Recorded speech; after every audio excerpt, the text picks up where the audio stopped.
A Eurodance dos anos 80, sem dúvida, fez a alegria do seu público, especialmente quando se trata de artistas reais e modelos. E isso é inegável, é ou não é? E aqui temos mais um exemplo notório que mexeu com as nossas emoções. O icônico clássico da Ítalo Disco, que com toda certeza você já ouviu inúmeras vezes. Eu tô me referindo a Tarzan Boy, uma icônica canção do grupo musical Baltimora, com liderança marcante de Jimmy McShane. Lançada em 1985, essa música conquistou os primeiros lugares das paradas em diversos países ao redor do mundo e continua a mexer com as emoções, mesmo quase 4 décadas após o seu lançamento. No entanto, por trás desse sucesso aparente, existem mistérios e muita curiosidade que cercam tanto a música quanto o próprio cantor, que podem não ser conhecidos por todos. Então, se prepare para embarcar junto comigo nessa jornada pela nostalgia dos anos 80, explorando alguns dos segredos por trás do fascinante universo de Baltimora e a icônica música Tarzan Boy. E no final do vídeo, separamos uma surpresa, hein? Vamos te contar alguns segredos de bandas que te enganaram e você nem sabia. Bora pro vídeo? Vamos nessa! Sim, meus amigos e amigas, Tarzan Boy foi definitivamente uma das músicas mais memoráveis dos anos 80, né? E teve um impacto significativo em todo o mundo, presente em muitas discotecas e festas de casamento, e inclusive em grandes comerciais de marcas famosas. Quem aí não se lembra do icônico comercial da Coca-Cola Light em 2007, hein? Meu editor de vídeo vai colocar aí pra você relembrar. Vamos lá. Peço que levantem a mão aqueles que disseram eu nunca vou beber Coca-Cola Light e agora pedem... Lembrou, né? Pois é, outro caso é o do lutador profissional Jungle Boy, que fazia questão de usar a música Tarzan Boy em todas as suas entradas aos ringues.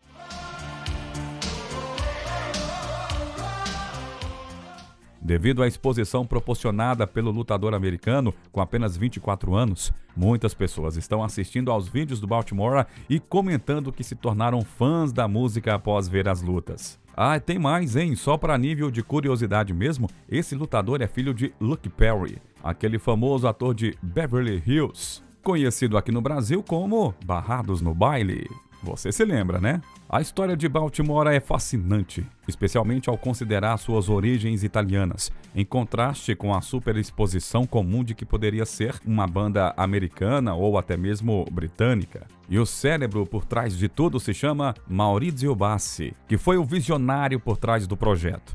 A equipe talentosa desse notável projeto incluiu Maurizio Bassi, teclados e produção executiva, Giorgio Kosilovo, guitarra principal, Claudio Bazzari, guitarra rítmica, Pierre Michelatti no baixo, Gabriele Melotti na bateria, Naomi Hackett, compositora, e Jimmy McShane como vocalista intérprete. Sim, intérprete, e vamos falar disso daqui a pouco.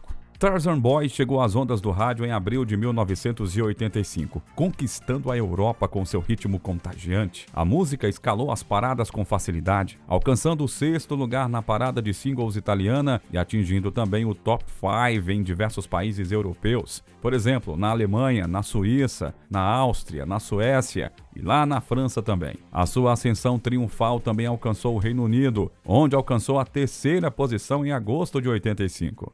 No Canadá, Tarzan Boy fez a sua estreia em outubro de 85, conquistando o 5º lugar nas paradas até o final do ano. No entanto, a sua jornada lá nos Estados Unidos, onde foi lançado pela EMI, teve um começo um pouco mais tímido, digamos assim. Mas, uma vez que encontrou seu caminho para a parada Billboard Hot 100, a música permaneceu lá por 6 meses, atingindo o 13º lugar em fevereiro de 1986. O sucesso da banda nos Estados Unidos também foi impulsionado pela sua participação no programa de TV americano Solid Gold.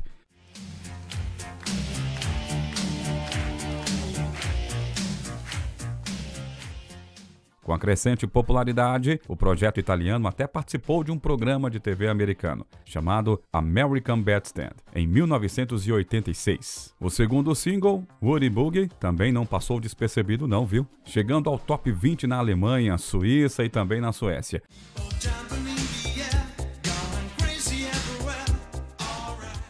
Mas o terceiro single do álbum, a faixa título, não chamou muito a atenção do público. O álbum de estreia de Baltimora, Living in the Background, viu a luz do dia no final de 1985 na Europa e em 1986 lá nos Estados Unidos. Além disso, é curioso mencionar que na época surgiram teorias improváveis criadas por alguns setores conservadores do público. Alguns especularam que Tarzan Boy continha mensagens subliminares, alegando que a canção convidava os ouvintes a sair do armário e irem para a selva, devido à orientação sexual de McShane. Em 1987, a banda lançou seu segundo álbum, intitulado Survivor in Love.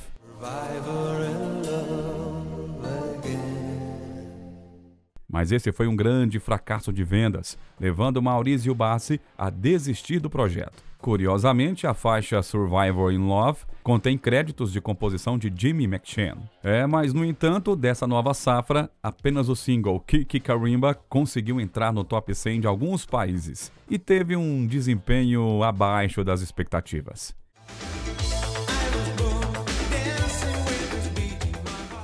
Embora o projeto da banda tenha sido encerrado precocemente com apenas 3 anos de existência, a canção Tarzan Boy continua viva graças a remix, versões e ao amor dos fãs também, né? Bom, já em 1993, um remix da música levou o Baltimora de volta à Billboard Hot 100, atingindo aí a 51ª posição. Além disso, essa faixa icônica fez parte da trilha sonora do filme As Tartarugas Ninjas 3, também de 1993, e ressurgiu em Um Ninja da Pesada em 1997. Mas eis que no ano de 2001, uma revelação surpreendente abalou os fãs de Baltimora. A voz que ouvíamos não era de Jimmy, mas sim de Maurizio Bassi. A história foi a seguinte, olha só. Em 1984, Bassi procurava alguém que pudesse representar a imagem da banda que estava formando. Ao testemunhar o talento de Jimmy como dançarino, juntamente com a sua aparência única, ele o contratou como intérprete. Um fato intrigante é que Maurizio Bassi, além de ser o cérebro do projeto, já havia lançado dezenas de músicas na Itália como cantor, mas nunca conseguiu se destacar nas paradas. Em 1981, ele tentou a sua carreira como cantor, agora usando o pseudônimo de Mal Bassi, mas mais uma vez não obteve o impacto desejado. Em 1984, Maurizio Bassi, já experiente e também determinado, criou uma melodia cativante em sua mente, mas ainda precisava de uma letra para complementá-la. E foi nesse momento que ele contratou a talentosa autora Naomi Rackett, que deu vida às palavras que retratavam um jovem Tarzan lutando para sobreviver na selva e convidando outros a se aventurarem com ele. Maurizio ficou tão impressionado com o resultado que gravou a demo com a sua própria voz. Mas beleza, até aqui muitos já sabem disso, né? No entanto, o que não é também amplamente desconhecido é que o italiano Silvio Silver Pozzoli também prestou a sua voz a essa canção fenomenal e, inclusive, em 2009, gente, ele relançou a canção sob o seu nome solo, Silver Pozzoli. Jungle life, I'm far away from you. Então, com isso tudo, podemos dizer que os cantores reais dessa música icônica são Maurizio e Silvio, entendeu? E sabe aquela participação que falamos há pouco no programa de TV americano chamado American Bandstand em 1986? Jim McShane explicou ao público americano como se tornou um cantor, compartilhando detalhes sobre as gravações na Itália e discutiu o álbum Living in the Background, que havia sido recentemente lançado nos Estados Unidos. Tudo isso aconteceu sem revelar toda a verdade, pois poderia afetar negativamente o sucesso, né? Bom, a farsa foi revelada por Tom Rooker, o cantor por trás do artista Dan Harrow. Em uma entrevista, Tom expôs a falsidade na música, mencionando casos famosos, levantando a questão: a imagem é mais importante do que a habilidade vocal, hein? Boa pergunta, né? Tom acredita que sim, pois as pessoas tendem a consumir o que vem. E aí, você concorda com ele? Deixe nos comentários se você concorda ou não. Silvio Pozzoli nunca se manifestou sobre o seu envolvimento em Tarzan Boy e o motivo é bem óbvio. Os artistas envolvidos em projetos musicais desse tipo podem não se manifestar publicamente sobre o seu envolvimento específico em determinadas músicas, especialmente se elas forem produzidas como os projetos separados dos artistas originais. Esse tipo de confidencialidade é muitas vezes parte dos acordos contratuais na indústria da música, a fim de proteger os direitos e interesses dos produtores e também os detentores legais das músicas, entende? Tais acordos assim podem limitar o que os artistas podem divulgar publicamente, e isso é feito para evitar possíveis complicações legais ou até mesmo disputas contratuais. Os cantores podem ter sido contratados especificamente para interpretar as canções conforme os requisitos contratuais e divulgar informações que não foram autorizadas pode resultar em consequências legais. Embora muitos detalhes possam permanecer nos bastidores, é bastante compreensível que a comunicação sobre certos aspectos do processo de produção musical seja de fato cuidadosamente controlada pelos detentores dos direitos autorais das músicas. A compreensão desses aspectos pode oferecer uma perspectiva mais ampla sobre a indústria da música e como os diferentes elementos do processo de produção podem interagir. A primeira edição do single de Tarzan Boy não trazia a imagem de um artista real em sua capa. Em vez disso, exibia um desenho simples para representar o projeto. Essa prática se tornaria comum nos anos 90 em várias outras faixas da música que você vai conhecer no final desse vídeo, hein? E se prepare para mais um choque. A lista traz nomes que você nem imagina, eu tenho certeza.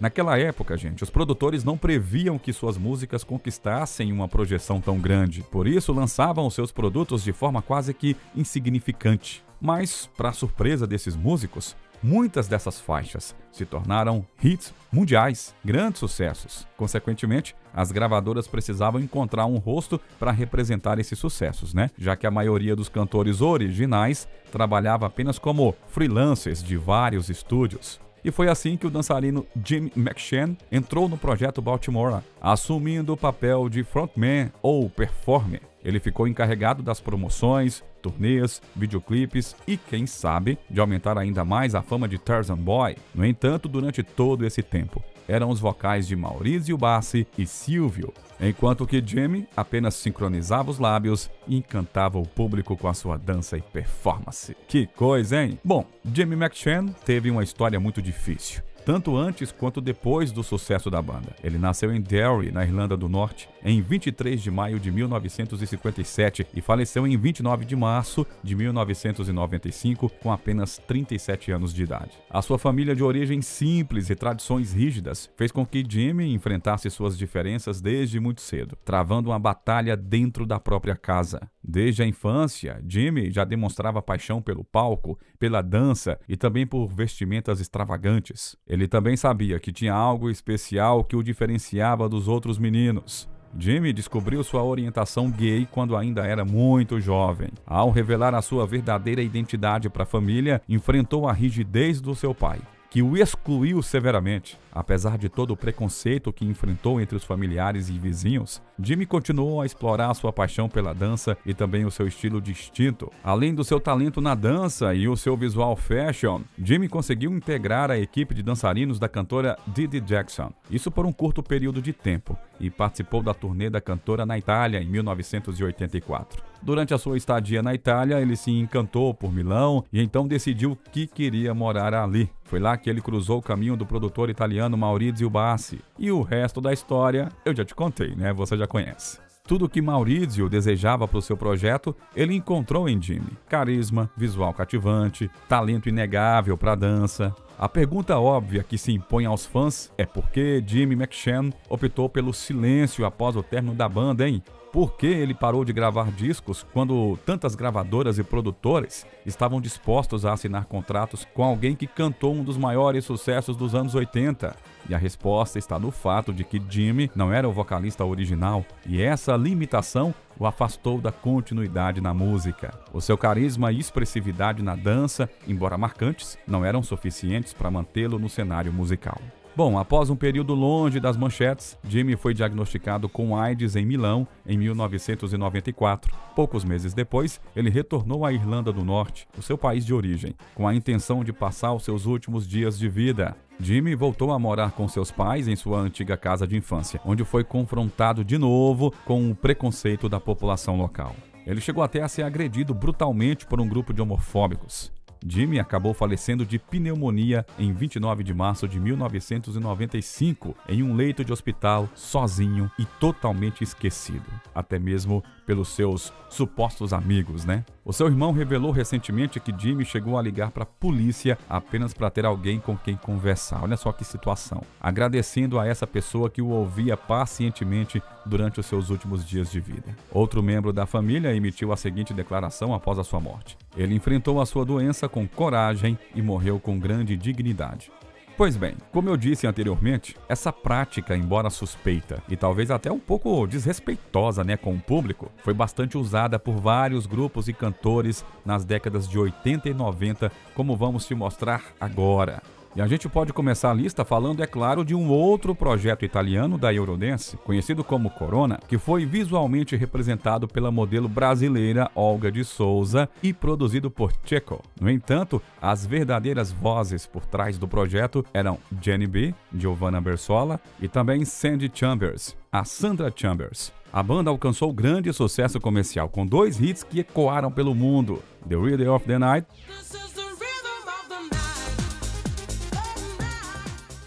em 1993 e Baby Baby, em 1995.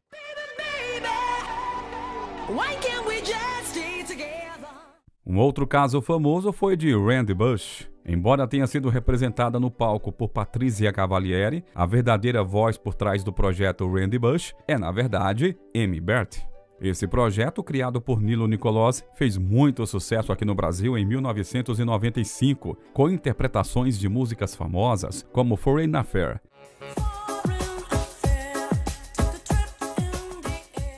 e Sound Like a Melody.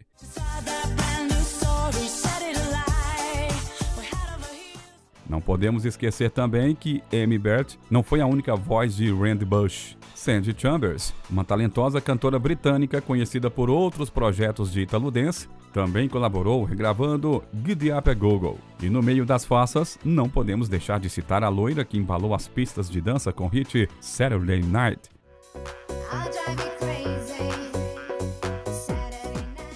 Sim, estamos falando de Wingfield, outro projeto da Eurodance italiano liderado por Sen e Charlotte Carlson. É um fato bem conhecido que Carlson nunca contribuiu com vocais em nenhuma faixa do projeto Wingfield. Isso até o ano de 2011. Todos os vocais presentes nos 4 primeiros álbuns, bem como no álbum compilação All I Want, foram fornecidos pela cantora britânica Anne Ray Gordon, também conhecida como Anne Lee. E foi somente a partir do 5º álbum, que foi lançado em 2012, que Sen começou a usar a sua própria voz do projeto.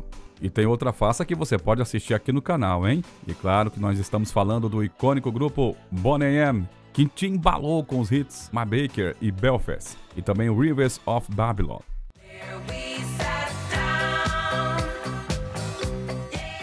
Boney M foi um grupo vocal alemão, conhecido pelo disco e funk, criado pelo produtor musical alemão Frank Farian, e a formação original tinha Liz Mitchell e Marcia Barrett, da Jamaica, Maisie Williams e também Bobby Farrell. Lembrando que Boney M ganhou destaque durante a era disco no final dos anos 70. Mas o que poucas pessoas sabem é que Frank Farian, o produtor da banda, escolheu apenas as vozes de Liz e Marcia para serem usadas, considerando-as as mais marcantes. E ele mesmo criou as vozes masculina e feminina em falsete, destinadas a serem dubladas por Bobby Farrell e Maisie Williams, respectivamente. Bom, e claro que da nossa lista aqui não podia ficar de fora eles, né? Milli Vanilli. A dupla Milli Vanilli conquistou o Grammy de Melhor Artista Revelação e ousou se declarar mais talentosa que lendas como Bob Dylan, Mick Jagger e até Elvis Presley. Veja só você. É mais difícil interpretar uma canção do Milli Vanilli do que uma dos Beatles, afirmou Rob Pilatus à revista Time. Cara de pau esse cara, é ou não é?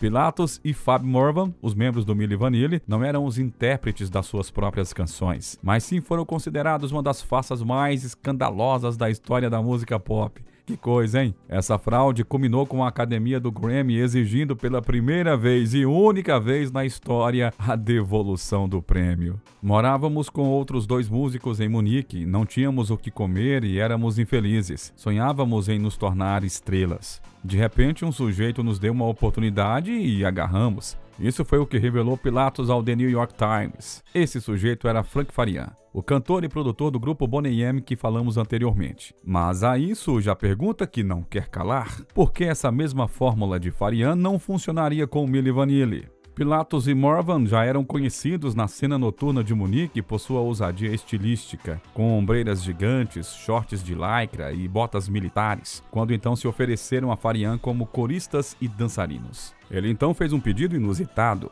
que eles se apresentassem em algumas casas noturnas na mesma semana para divulgar uma de suas músicas, Girl Knowens Tour. Embora por falta de tempo para gravá-las, eles tivessem que usar a gravação de dois americanos, Charles Chow e Brad Howell. Milli Vanilli passou todo o verão europeu de 1988 promovendo a canção por toda a Europa, levando a música ao top 5 em 14 países e ao primeiro lugar em 3 países, Alemanha Ocidental, Áustria e na Espanha. O público europeu acreditou que os dois artistas, vestidos com roupas de grife, corpos esculpidos e tranças caribenhas, eram naturalmente os intérpretes da canção. Era uma ideia maluca, eu pensava que só tocaríamos em discotecas e que não aconteceria nada, confessou Frank Farian. Nunca imaginei que seria um sucesso, mas já era tarde demais e eu tinha vergonha de contar a verdade a todos. Mas no entanto, o público dos Estados Unidos estava acostumado com o uso do playback e também da dublagem na indústria musical. Mas quando a dupla recebeu o Grammy, os rumores de que eles não cantavam ao vivo começaram a se intensificar. O escândalo Milli Vanilli começou quando Charlie Chow começou a revelar a jornalistas, sempre que alguém demonstrava interesse, que era o responsável pelo rap da canção. Frank Farian decidiu lhe oferecer um montante de 140 mil euros, equivalente a 665 mil reais, para que ele se mantivesse em silêncio. Entretanto, quando Pilatus e Morvan se recusaram a continuar com a farsa, a menos que fossem autorizados a cantar no segundo álbum, Frank Farian surpreendeu a todos, ao convocar uma coletiva de imprensa não anunciada. Nesse evento, ele lançou a sua própria cortina de fumaça. O cara então revelou que Pilatus e Morvan eram apenas os rostos do Milli Vanilli, cujo nome era de sua propriedade legal, e anunciou também que ambos haviam sido retirados do projeto. Pilatus e Morvan haviam embolsado cerca de 2 milhões de euros, algo em torno de 9 milhões e meio de reais cada um. Mas, assim como eles foram os rostos visíveis do fenômeno, eles também se tornaram alvo de ridículo. Ambos alegaram que todos na Arista Records estavam cientes da farsa, incluindo o presidente Clive Davis. Ficamos aliviados quando tudo acabou, revelou Pilatus. Mas não entendemos por que somos nós, duas pobres vítimas alemãs, a serem apontadas como os enganadores. Vendemos nossas almas ao diabo, mentimos para nossas famílias e amigos, desapontamos nossos fãs, cometemos erros e pedimos desculpas. O pai de Pilatus faleceu semanas antes do escândalo e o seu filho nunca teve a chance de contar a verdade a ele, embora possa se supor que ele talvez tivesse algumas suspeitas. Se não tivéssemos aceitado continuar, continuaríamos roubando comida no mercado. Pilatus afirmou em uma histórica entrevista coletiva, onde anunciou que estavam considerando ofertas de várias grandes empresas e até mesmo de Hollywood, porque já provamos que somos bons atores. No entanto, tudo isso era mentira. Seu agente pediu demissão, seu assessor de imprensa desapareceu e até mesmo as suas namoradas pararam de atender às suas ligações. Que situação, hein? A mãe de Pilatus pediu que ele mudasse de sobrenome. A única oferta que eles receberam de verdade foi da Carrie Free, uma marca de chicletes sem açúcar, para estrelar uma paródia de si mesmos em um anúncio. O vídeo era o seguinte: eles faziam playback de uma ópera de Rossini, o disco riscava e eles olhavam para a câmera com uma expressão de "e agora?". Uma voz em off dizia: "Quanto tempo dura o sabor desse chiclete?", ao que eles respondiam: "Até esses caras cantarem de verdade". Bom, sob o nome artístico de Rob e Fab, eles lançaram um álbum em 1993 que vendeu apenas 2.000 cópias. Enquanto isso, Frank Farian relançou The Real Milli Vanilli com os vocalistas originais, Brad e John, duas coristas femininas e um novo dançarino visual, um musculoso dançarino negro com tranças. Devido à falta de repercussão, Frank Farian substituiu o grupo um ano depois, deixando Howell de fora da capa. Em 1996, Rob Pilatus foi preso por invasão de domicílio e até ameaças. Frank Farian pagou a sua fiança e reuniu com Fab Morvan para gravar outro álbum juntos. No entanto, em 2 de abril de 1998, um dia antes do início da turnê europeia para promover o álbum, Pilatus foi encontrado morto em um hotel em Frankfurt, vítima de uma overdose de tranquilizantes misturados com álcool. Ele tinha apenas 32 anos. A diferença entre Milli Vanilli e outros artistas é que eles foram pegos fingindo cantar músicas gravadas por outros artistas. Ah, e outra coisa, sobre o Milli Vanilli, tem um vídeo aqui no canal contando a história inteira se você quiser conhecer, beleza? Bom, e assim nós encerramos o nosso vídeo de hoje. Mais uma vez, muito obrigado a você que esteve aqui conosco. Te espero no nosso próximo vídeo, hein? Grande abraço, até lá!